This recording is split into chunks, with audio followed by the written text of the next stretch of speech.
Hey folks, it's Swank Ivy again with another Letters to an Asexual. This is number 60. Can you believe we made it to number 60?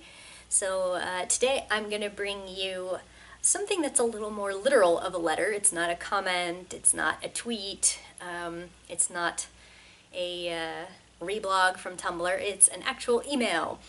So it was a personal letter sent to me after something that I did appeared in salon.com.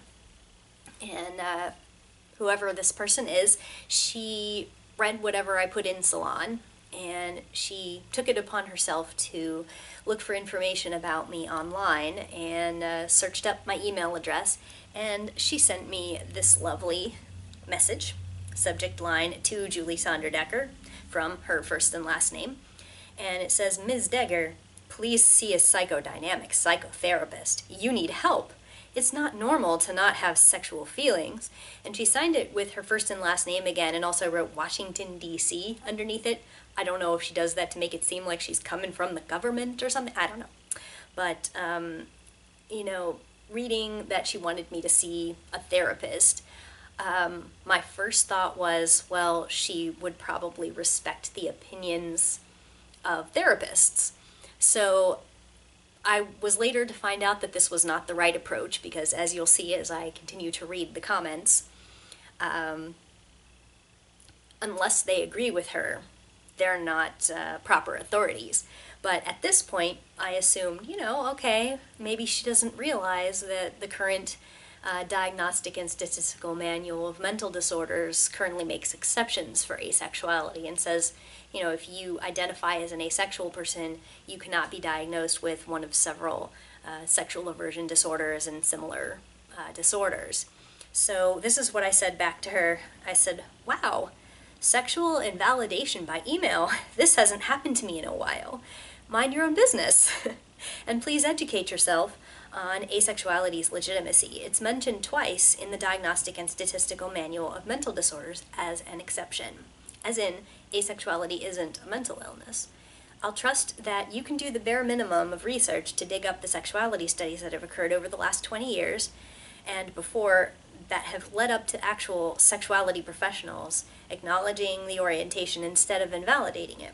As of now, you sound exactly like how people talked about homosexuality 50 years ago. Get with the program before dropping ignorant advice on people. And I'm just going to say here also, my other mistake in that was assuming that she wasn't going to be homophobic. It turns out she was extremely homophobic. And this is actually, as an aside, I should say to you folks, don't say stuff like, you wouldn't say that to a gay person, because a lot of them would. You wouldn't say that to a trans person, a lot of them would. So a lot of the stuff that people say to asexual people to, accuse us of going against biology or, suggesting that our desires are pathological because everyone wants to have kids, a lot of those same people actually do think that gay people and trans people are, pathological too. So, usually they're not making an exception just for asexual people. It does happen, I've seen that too, where they're accepting of gay people and sometimes of trans people, but not of us, because at least they can imagine that a gay person would have a same-sex attraction and somehow they can figure out that that's natural, but we're not. But yeah, don't assume that people aren't homophobic, because that was my mistake in this.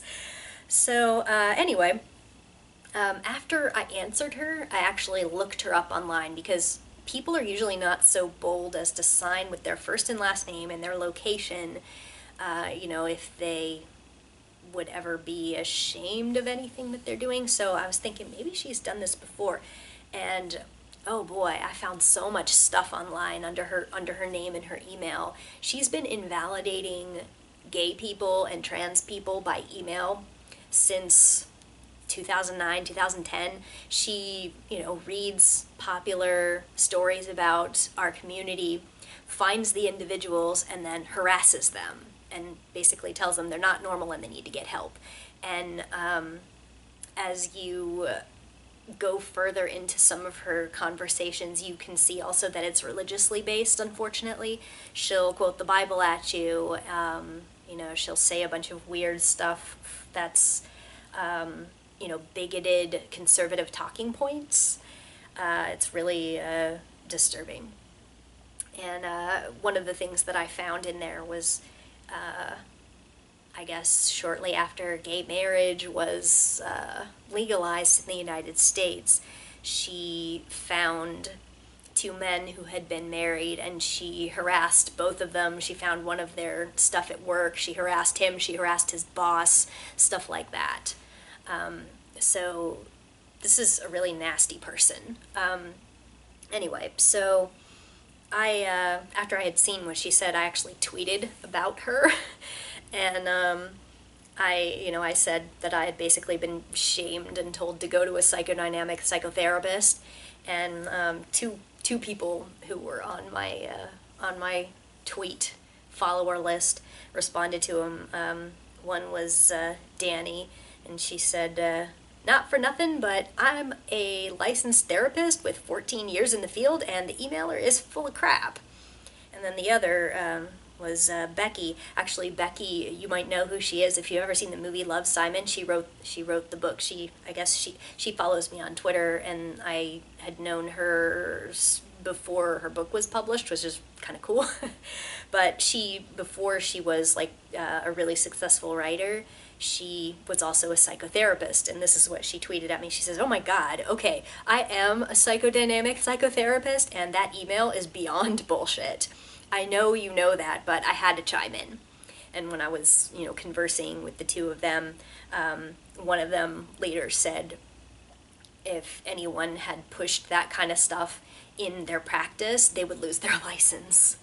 So anyway, this persistent jerk was not done yet, and she responded to me with subject line, "Both APAs are corrupt. Loony leftist values," which APA is the American Psychological Association, and they're the ones who put out the DSM.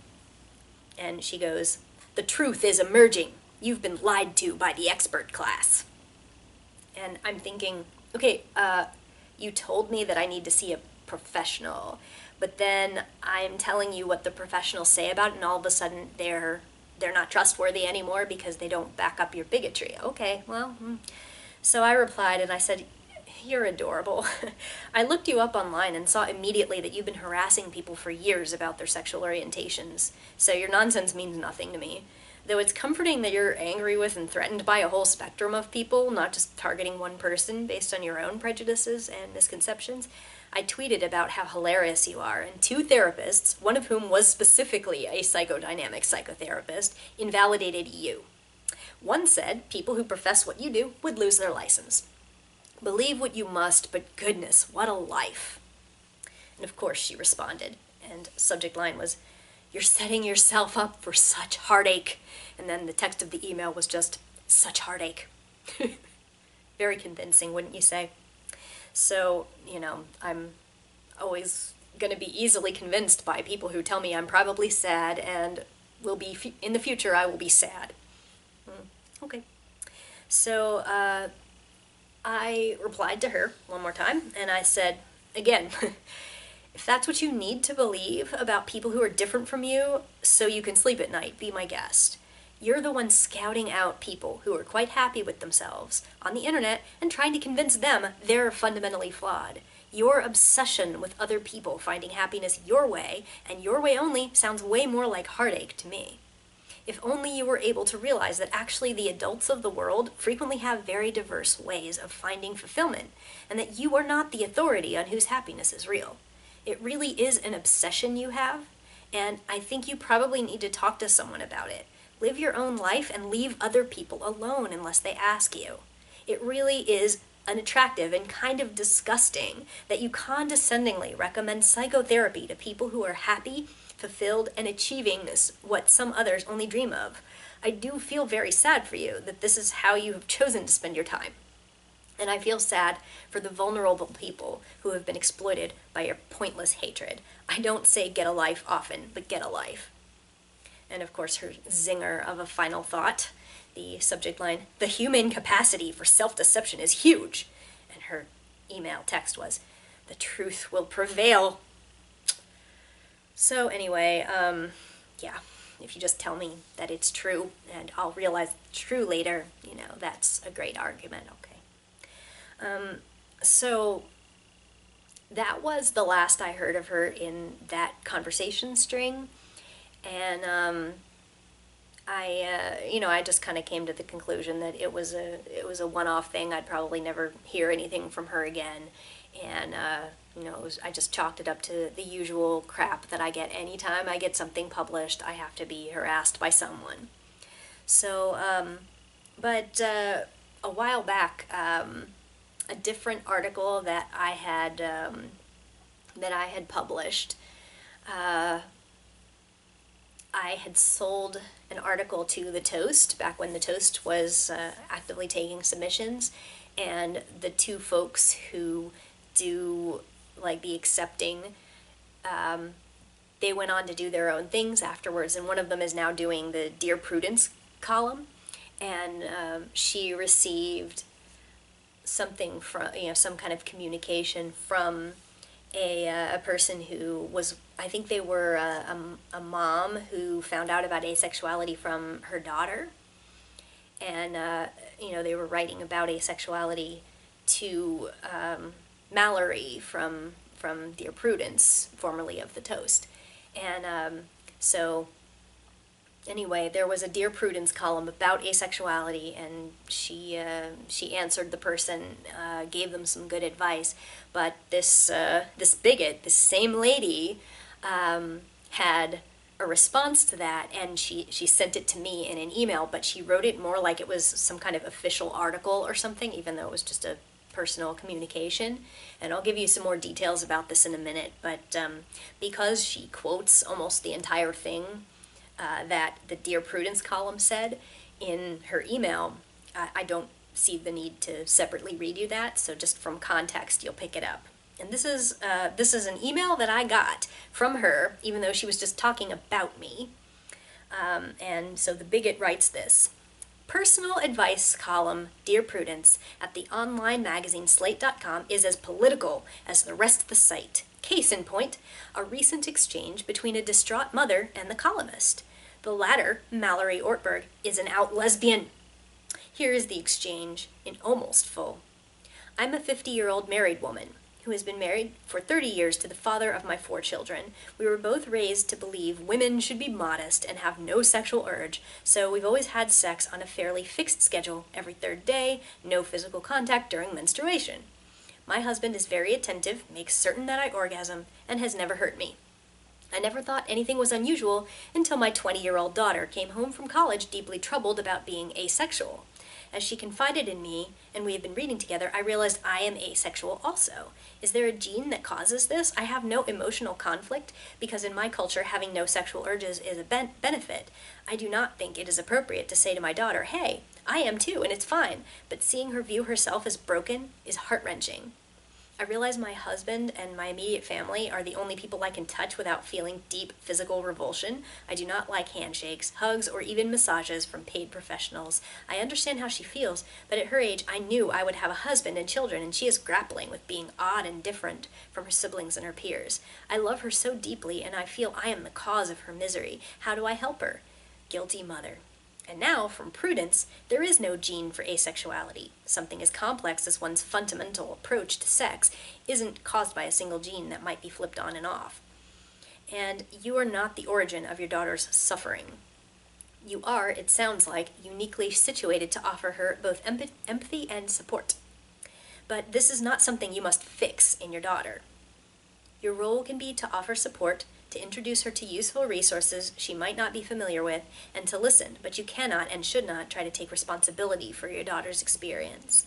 Let your own judgment guide you as to whether you think information on yourself and your marriage would help her.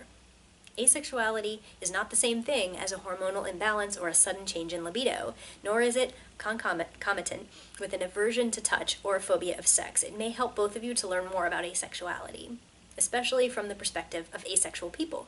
I'd recommend The Invisible Orientation, An Introduction to Asexuality by Julie Sunderdecker. the Asexuality Archive, and Asexual Outreach. If your daughter understands herself to be asexual, whether for a season or for her entire life, it does not necessarily follow that she will never find a partner or have children, if that's what she wants. There are a variety of paths her life could take. And the bigot comes in with her response to this and says, "Wrong. So wrong. The trust your feelings idea is intellectually and morally bankrupt. It works against the self-objectivity and responsibility-taking that is so needed when one is faced with psychosexual problems. Both mother and father here grew up dysfunctional. Whatever they understood their home cultures to be. Mother isn't well grounded in her own body, and it isn't surprising that her eldest child, a daughter, never got the quality or quantity of touch and holding from her mother that any young child needs. People who carry neurotic emotional pain sometimes find that touch triggers it, which is not the same thing as causing it. Babies can tell when their mothers aren't fully present to them, and they tend to adopt the same inhibitions. Mother's intuitive sense that she is to blame is right on." Noted psychoanalyst Glenn Gabbard said it well. The experiences of infancy and childhood are crucial determinants of the adult personality. Author Decker elsewhere has revealed dysfunction in her own family system with a homosexual relative on her mother's side and an unfamilied one on her father's. Fortunately, damage can be undone by depth psychotherapy. This is what I would recommend to both parents and daughter, and columnist come to that. And not only did this bigoted lady send that to me, but she CC'd my publisher. So she felt that my publisher needed to hear that I need therapy after they had chosen my book for publication.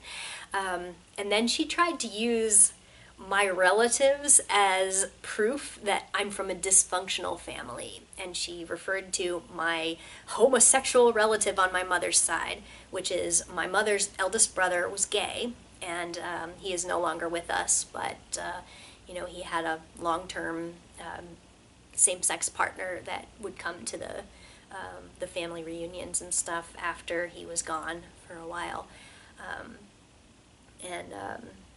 Then on my dad's side, my dad only has one sibling, has a sister, an older sister, and she never got married and never had children. And apparently that's dysfunctional. I mean, the weird thing about that is how much digging she must have done on me to find out, what the situation is with all of my family members. Like, how much stuff she must have read about me and put in her dirty secrets folder or something. And I'm just thinking, what a life. I told her, if you want to talk about misery, the idea that you would go around searching the internet, finding people who are talking about how to live their best life, and you write to them saying how they need to be fixed, and that when they search for something that feels right and they learn about themselves and they demonstrate satisfaction with their life the way that I have, the way that some of the other folks she's harassed do. And you see that and you say, well, that's messed up. I need to send them shaming emails. And she has to know this isn't helpful. She's not saying something helpful. Every one of them is accusatory. She doesn't say get help because she really thinks that she wants us to be better, which I know that that's kind of an assumption, but when I responded to her first message and said, this is actually what the therapists are saying, she immediately flew into this ramble about how psychotherapists are corrupted by the loony leftists now. And it's very clear that she has a very specific agenda. It's not about happiness. It's about her values and about how the truth will come out. People like this can be very dangerous if they